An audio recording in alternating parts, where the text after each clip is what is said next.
Right, I find this extremely disturbing, and that is the way that information is being presented. And the way that information is presented encourages people to believe things and to perceive things a certain way. This is the Formula One's official Twitter feed, okay? And this is what it has presented as uh, well, about Max Verstappen in regard to the Brazilian Grand Prix. So it has put out a post and it's titled "It's Giving Nobody's Perfect," and then an emoji of some description. Okay, whatever that means, if you understand emoji speak. Anyway, and it goes on to say 9 of Max Verstappen's lap times in Brazil were good enough for fastest lap, and then a fire emoji. Ooh, fire. Okay, context. Before context, what is that post about? What is it encouraging to believe? What is the purpose behind that? Well, evidently the purpose is to try to highlight somebody's dominance or brilliance. Now, the reactions to that, who has that worked on? It looks like it's had 1.6 million views, impressions. That's popped up in 1.6 million people's Twitter feed by the looks of things. 54,000 people have actively clicked to say that they like seeing that, and 3.9 thousand people have shared that. And then there's people that will have commented. I'm not going to go into the comments because it's irrelevant, but let's actually examine what this actually means and the relevance of it. So they want to project that Max was so good and so dominant that 9 of his laps would have taken the fastest lap of that race. And nobody's perfect because Lando's would have been the 10th. So what does that tell everybody? That tells you just how great Max was. Context, what's the reality? Well, the reality is, what do we know about fastest laps in general? Well, they tend to be accomplished in the latter stages of the race as the fuel load has decreased and the car has become lighter.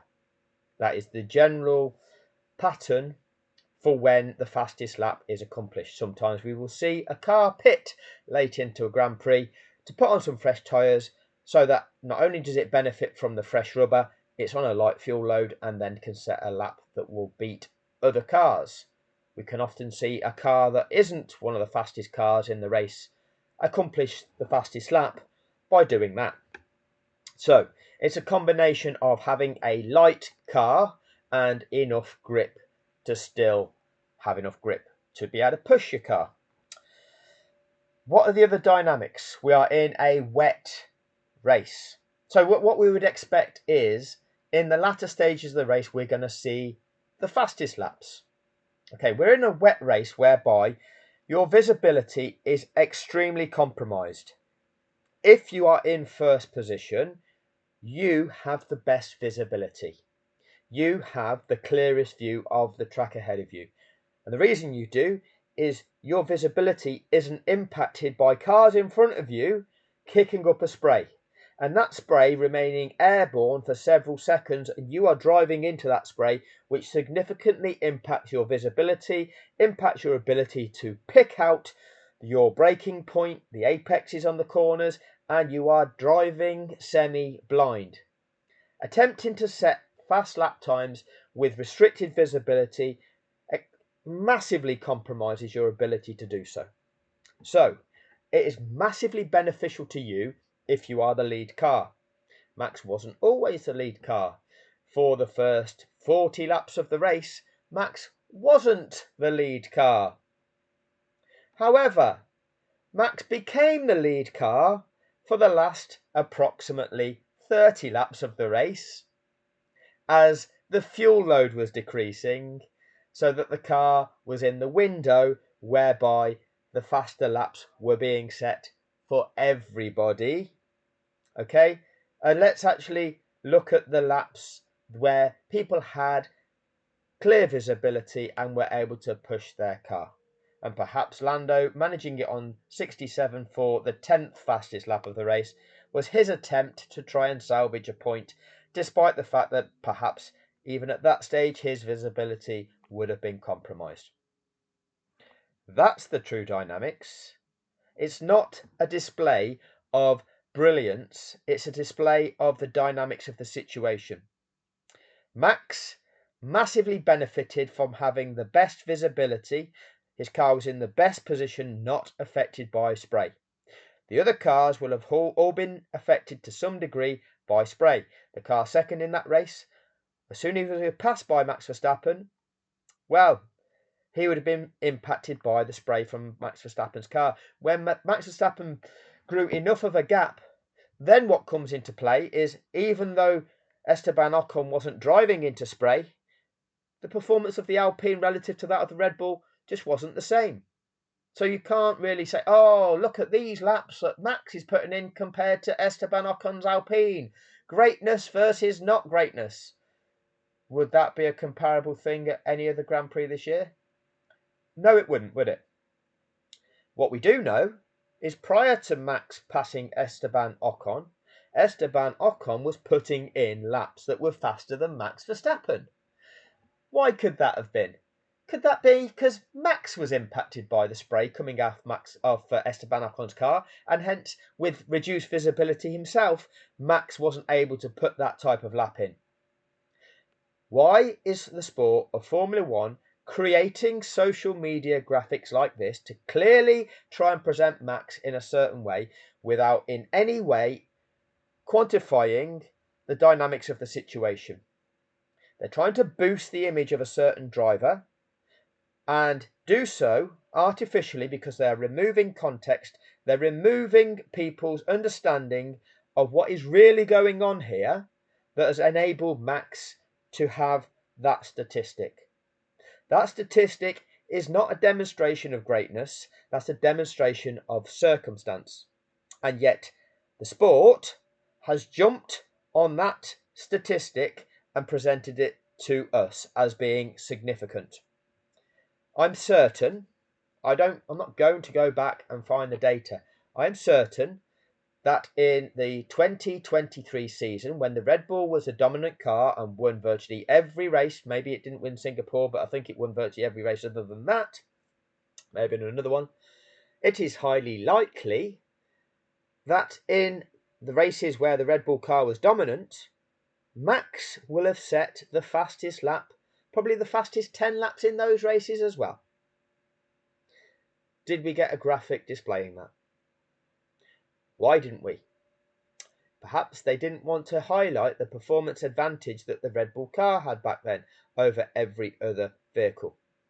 They wanted to highlight Max's ability as a driver, not the performance advantage of the Red Bull. This way, they want to present it this way to try to skew it to demonstrate Max's super ability as a driver. Perhaps consider it this way. With restricted visibility, that restricts your ability to perform.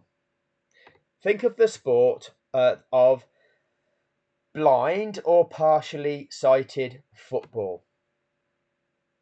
Footballers who are unable to see or who are wearing blindfolds have to play football, and the ball has a ball in it, and they have to recognise where the sound is to try and locate the ball and play football and beat the other team at football.